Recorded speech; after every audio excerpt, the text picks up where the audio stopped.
Niba ukoresha product nziza ariko ukabona nta mpinduka n'imwe ubona ku ruhu rwawe, ikibazo gishobora kuba uburyo ki ukoresha izo product.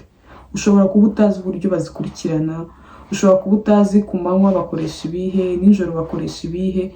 So uyu munsi reka mumare impungenge, niba ufite icyo kibazo urebe ino video yose kugera ku musozo, iraza kugufasha. Uraza kwisoza wamaze kumenya uko skincare product zigenda zikurikirana imwe ku yindi ku manywa na nijoro. Ni mu kanya, reka tuze tubivugeho birambuye. In a world where beauty's prized, Yakwel is here, we've got the guide. For skin so radiant, pure and bright, we'll be your partner day and night. So impamvu skincare routine kuzikurikiranya uko bikwiye ari ingenzi, nuko iyo ubanjije kimwe bifasha mu gutuma izo product ziba absorbed, uruhu ruzakira. Ikindi, imwe ishobora gukansoringa indi mu gihe ubikoresheje nabi, kandi ikindi iyo ubikurikiranyije nabi bishobora kukuzanira ama irritation. Niyo mpamvu iyi video ari ingenzi cyane. Ubundi mu gitondo ubanza gukoresha cleanser, ariko nanone cleanser ku bantu ba oil skin nibo bakagombye kwikoresha mu gitondo. Naho niba ufite dry skin, ibyiza wakaraba n'amazi gusa. So cleanser igufasha gukuraho bya byuya waraye ubira, ya mavuta yaje ku ruhu rwawe, ya myanda iri ku ruhu, byose igufasha kubikuraho. Noneho wamara kubikuraho bikaza kugufasha gutuma ibindi uraza gukoresha nabyo bigirira umumaro. Ikindi wakurikizaho ni toner ikora hydration cyangwa ikora ibalancinga pH y'uruhu rwawe. Cyane cyane niba ukoresha bar soap, uzakenera ino cleanser ibalancinga kugira ngo igufashe kongera kugarura pH y'uruhu rwawe ku buryo ibindi uraza gukoresha biraza kugira umumaro. Ariko iyi toner ni option, ushobora kuyigira cyangwa ntuyigire, si ngombwa. Ikindi ukenera ni amaseramu. Iyo toner ivuyeho hakurikiraho amaseramu.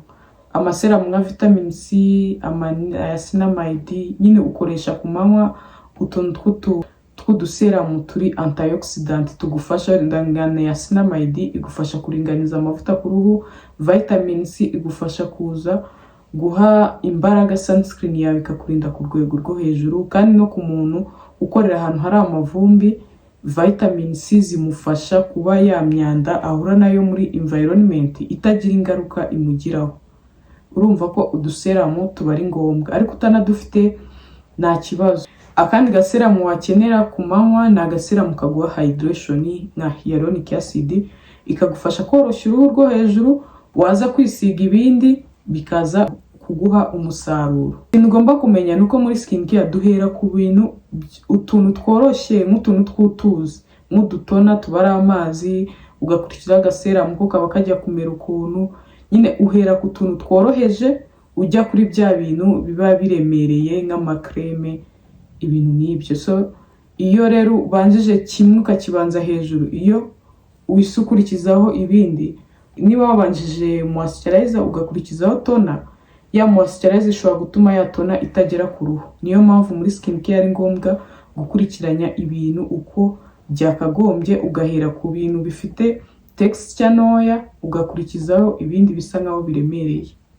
Niryo tegeko tugendera. Ikindi ukenera ku manywa ni moisturizer igufasha guhita ilokinga, isiringa bya bintu byose wisize. Uruhu rwawe rugahita rugumana amazi, kandi ikindi igakora repairment, ikanafasha runo ruhu rwawe kugira imbaraga. Mbese mu kamaro ka moisturizer nuko ituma uruhu rwawe rutangirika byoroshye. Ikindi cya nyuma ukenera ku manywa ni ukwita urenzaho sunscreen. Sunscreen niyo igufasha kukurinda ingaruka z'izuba zirimo kuzana ama dark spot, kugira uruhu rudasaho, kukurinda kuzana iminkanyari ukiri mutoya. Ibyo byose sunscreen irabikurinda. Noneho by'umwihariko ama kanseri menshi y'uruhu tuyaterwa n'izuba. So sunscreen zakurinda UVA na UVB. Iyo udakoresha sunscreen na skincare uba uri gukora. Na sunscreen na skincare. Nijoro ho ukuntu bigenda, ukora double cleansing. Ukaraba isabune yawe inshuro ebyiri. Isabune yawe uyikaraba inshuro ebyiri. urakaraba bwa mbere ukiyunyuguza ukongera ugakaraba indi sabune gutyo. Iyo ufite ubushobozi ushobora kugura oil cleanser ukabanza ukajya ukuraho ama makeup tuba twambaye cyangwa ya sunscreen uba wiriwe wisiga, noneho ukabona kurenzaho indi cleanser. Double cleansing ni ingenzi, izakurinda ibiheri bya hato na hato, izakurinda kuzana amabara. Double cleansing rwose ntukajye uyisiga. Ikindi wakenera ni toner. Toner ishobora kuba ari iguha hydration cyangwa ikaba ari toner igukorera exfoliation. Exfoliation kandi ubyibuke tuyikora ninjoro gusa. Gusa igihe wakoze exfoliation ugomba kwirinda gukoresha actives. Actives nka za retinol ntago bari byiza, cyangwa ngo uhite ukoresha vitamin C ntago bari byiza. So toner hano uzakenera, ushobora gukoresha itanga hydration cyangwa ugakoresha ikora exfoliation. Wakenera ninjoro ni ya treatment, urugero nka ya miti ivura ibiheri cyangwa se ugakoresha za retinoid, ya miti ikuraho iminkanyari, uyikoresha nijoro.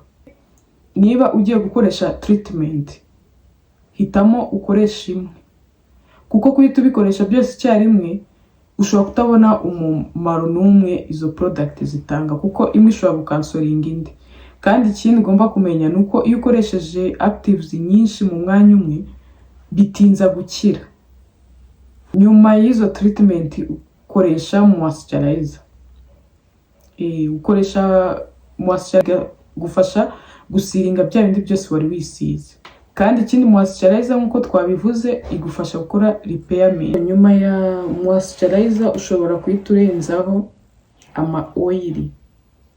Oil afasha guhealinga. Hari n'ama balms abajya kumera nka body butters ariko zo ziba zoroheje, nayo ushobora kuhita uyarenzaho nyuma ya moisturizer. Ugomba kumenya nuko aya oil atari meza kuri acne prone skin cyangwa kuri oily skin. Icyo kwirinda rero, irinde retinol mu gitondo, nago sunscreen ikoreshwa nijoro, nubwo nuza retinol zikoreshwa ku manywa kuko zishobora kongera ibyago byo kotswa n'izuba. Ikindi wirinde kudakoresha moisturizer kuko twabibonye umumaro wayo, irinda uruhu rwawe rwo hejuru kwangirika. Ukirinda kandi gukoresha ibintu biremereye mbere yo gukoresha utuntu tw'utuzi. Skin nziza ni ukuyikora uko bikwiye, ugakora skin care ibyoroheje ukabiba. Iyo utabitondetse neza na result tubona ziba ari nkeya. Skin care mu gitondo irinda uruhu, akamaro kayo ni uguprotecting uruhu. Mu gihe nijoro akamaro kayo ni repairment. Urumva ko iyo ukoze ya mu gitondo ya nijoro ukayirengagiza, nabwo uruhu rwawe uba uri kuruvura ariko result zikazaboneka nyuma y'igihe kinini. Ni byiza gukora iyo ku manywa ukanakora niya mu gitondo.